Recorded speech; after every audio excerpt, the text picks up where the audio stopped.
Ini bener nggak sih titiknya di sini? Mana lihat? Ke sana. Enggak, kayaknya ke sana. Ke sana yo. Ke sana ya. Langsung aja ke sana.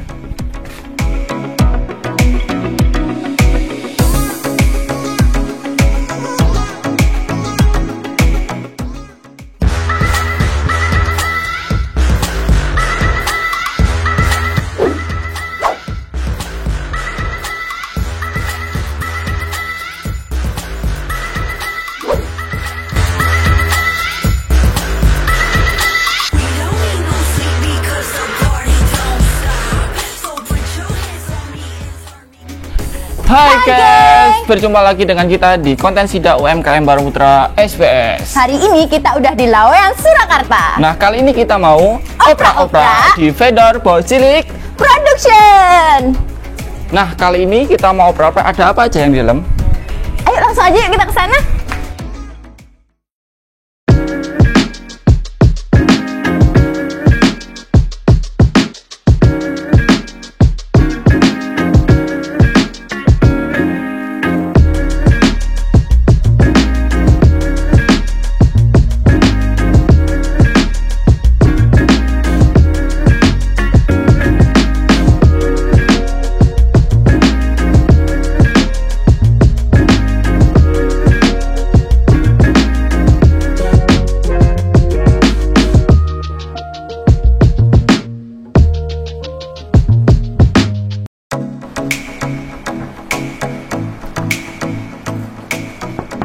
Permisi.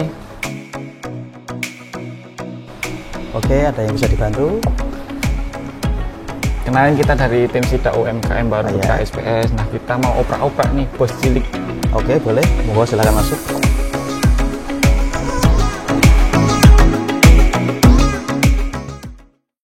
Sebelumnya kami mengucapkan terima kasih buat Mas Jamal yang sudah mempersilahkan tim Baron Sidak UMKM untuk sedikit oprak-oprak di vendor Bos Cilik Production.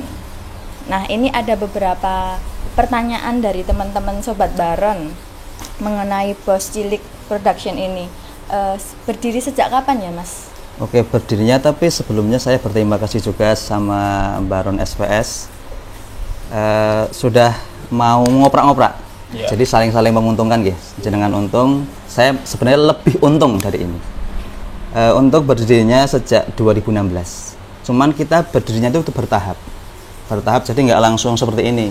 Jadi pertama saya digital dulu, satuan, punya modal 2017 kita langsung ke manual, palet. 2018 kita beli mesin jahit. 2019 kita buat kaos polos seperti itu. Jadi bertahap terus, nggak langsung seperti ini. Nah, kalau boleh tahu, mungkin sobat Baron di rumah ingin tahu juga kenapa sih dinamakan Bos Cilik? Untuk nama Bos Cilik Production ini sebenarnya nama kecil saya. Dulu saya berkeinginan jadi bos, ya punya bisnis lah.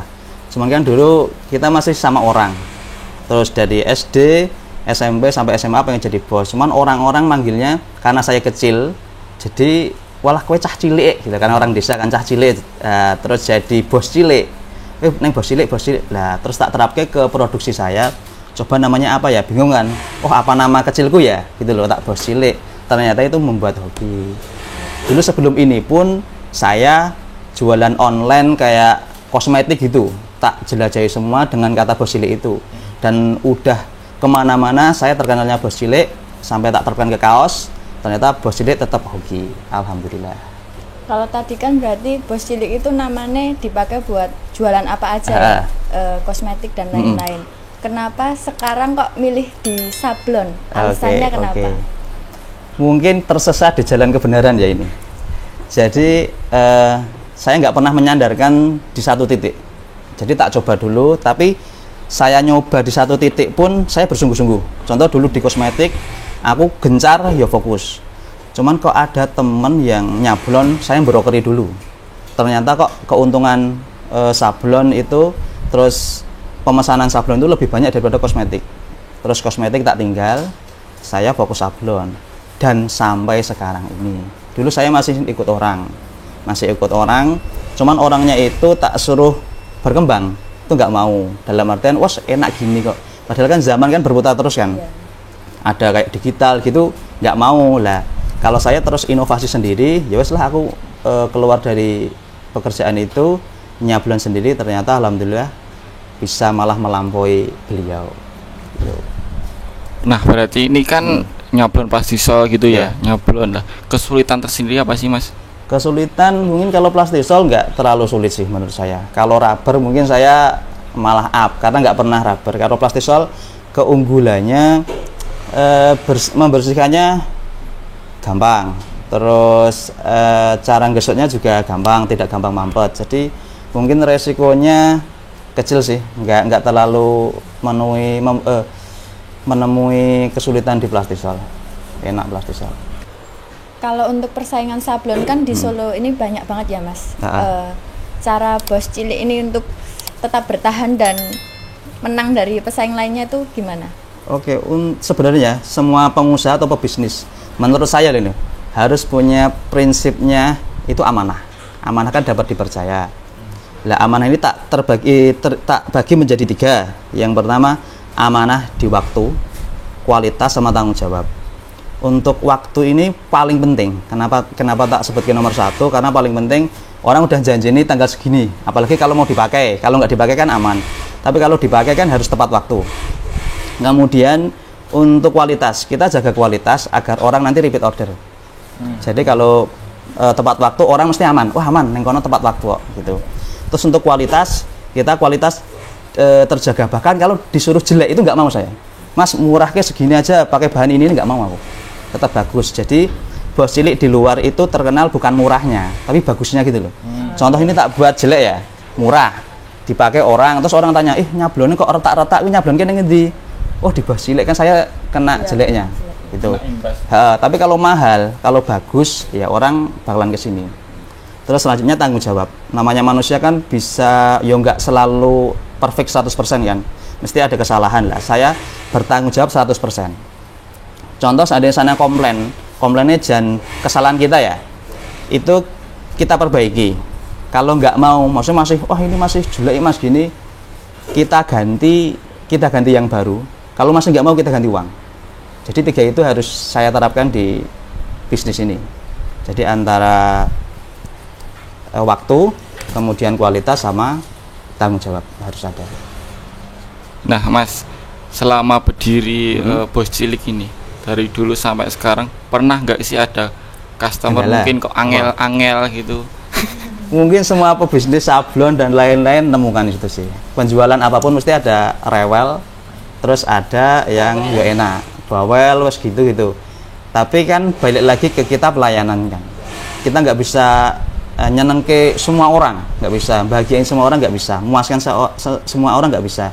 Jadi kita lihat orangnya sih, datang ke sini dia mimiknya gimana. Contoh dia pengennya kualitas, oke, kita hargai lebih mahal.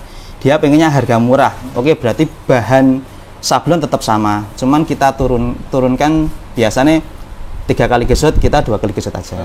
Nah, kualitasnya diturunin, cuman bukan jelek loh. Kualitas kan ada jelek banget, jelek, baik banget, wah jos lah itu.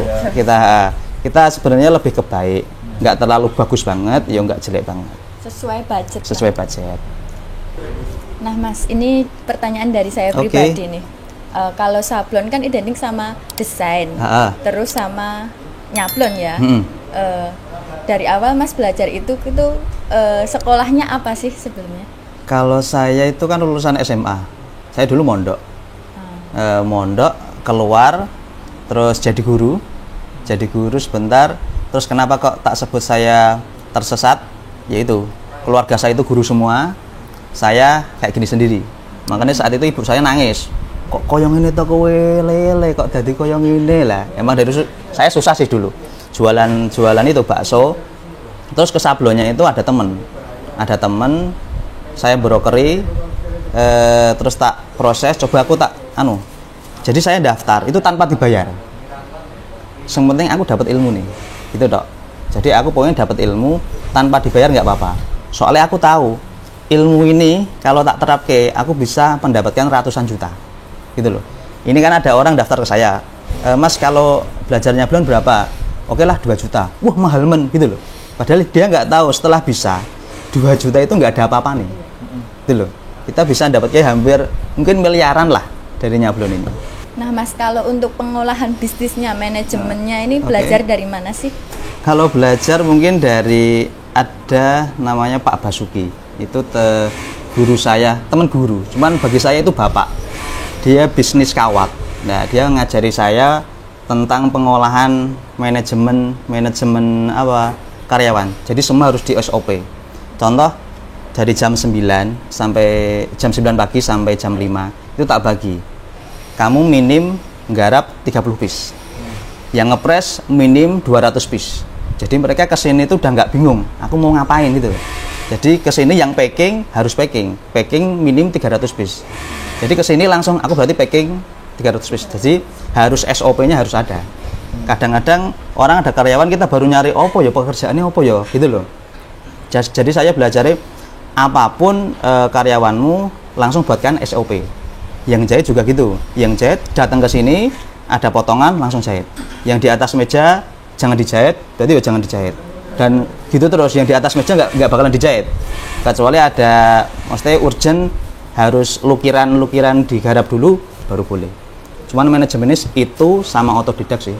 Kan kita nggak tahu medannya orang masing-masing kan. Jadi harus pengembangan terus. Nah Mas, untuk era milenial ini kan, anak muda sekarang kan banyak maunya. Kayak desain mungkin, desain kan ingin, Mas harus yang jos pokoknya. Nah, tapi aku ndak iso desain. Nah, itu kira-kira bisa nggak untuk desain di sini? Bisa. Biasanya kita arahkan. Aku biasanya lebih ke tak arahkan. Contoh dia seperti ini desainnya, rumit ya Mas, rumit. Wah, ini bakalan nek kita desainkan dari awal, mereka nggak bakalan mau budgetnya. Contoh Mas, tak jasa desain ke 200.000, wah nggak mau. Dia mau nih 50, nek 50 tak saran ke, tak kasih arahan, tak buatkan desain ya mirip. Contoh dia gambar singane rodok meletot ya Mas, tak carikan di Google rodok apik sithik, cuman bisa dipecah gitu, tak kasihkan nek seandainya seperti ini gimana, gitu mereka mau Cuman nek kalau emang yo customer susah banget, harus itu saya digital. Tapi udah tak kasih itu sih, kalau ini tak terobos langsung, tak terjang, nanti hasilnya jelek. Biasanya kita ya deal-dealan lah, lah daripada jelek, pilih desainnya Mas aja gitu, kasih arahan. Nah buat Sobat Baron yang lagi cari kaos polos, atau mau sablon kaos, atau lagi cari jasa jahit, kalian bisa datang ke sini atau hubungi nomor di bawah ini. Dan bos cilik dinyatakan lulus sidak. Terima kasih sidaknya, semoga manfaat. Dan ini ada beberapa bingkisan dari Baron Putra. Terima kasih banyak sekali.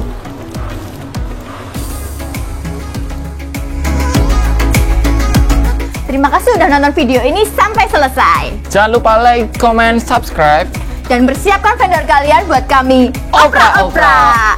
Ingat sablon, ingat Baron.